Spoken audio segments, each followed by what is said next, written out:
આહવામાં પણ મૂલચોડ પાસે ભૂસ્ખલન સર્જાયું હતું અને ભૂસ્ખલન થતાની સાથે જ રસ્તાનું ધોવાણ થઈ ગયું હતું। ભૂસ્ખલન થતા વાહનોની લાંબી કતાર પણ એ રસ્તા પર લાગેલી જોવા મળી, જેમાં તંત્ર દ્વારા આ રસ્તો ખુલ્લો કરવાની કામગીરી પણ હાથ ધરવામાં આવી રહી છે। જે માટી અને જે વૃક્ષો ધસી આવ્યા છે તે તમામને જેસીબી મશીન દ્વારા તેને દૂર કરવાની તજવીજ તંત્ર દ્વારા ત્વરિત ધોરણે શરૂ કરવામાં આવી છે અને જે પણ રસ્તા પર અવરોધ સર્જાયો છે તે તમામ અવરોધને તાત્કાલિક હટાવવાની કામગીરી પણ તંત્ર દ્વારા પૂરજોશમાં કરાઈ રહી છે, જેથી કરી અને લોકોને અવરજવરમાં કોઈ પણ પ્રકારની મુશ્કેલી ન પડે।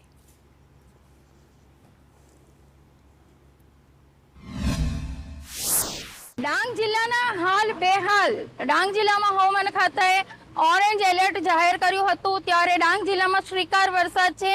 ડાંગ જિલ્લામાં છેલ્લા 24 કલાકમાં આહવા ખાતે 4.75 ઇંચ વરસાદ, વઘઈ ખાતે 1.25 ઇંચ વરસાદ, સુબીર ખાતે 2.5 ઇંચ વરસાદ તેમજ સાપુતારા ખાતે પણ 1.5 ઇંચ જેટલો વરસાદ નોંધાયો છે। આ વરસાદને કારણે ડાંગ જિલ્લાની મુખ્ય લોકમાતા ગીરા, ખાપરી, અંબિકા, પૂર્ણા ગાંડીતુર બની છે। કેટલાક ગામોમાં ઘરોમાં પાણીઓ ઘૂસ્યા છે। તેમજ હાલ અત્યારે આપ જોઈ રહ્યા છો હવા વઘઈ રોડ છે, જ્યાં સવારે 5 વાગ્યાની ઘટના છે, ભેકડ ધસી પડી છે અને સવારથી જ અહીંનો રસ્તો બંધ છે।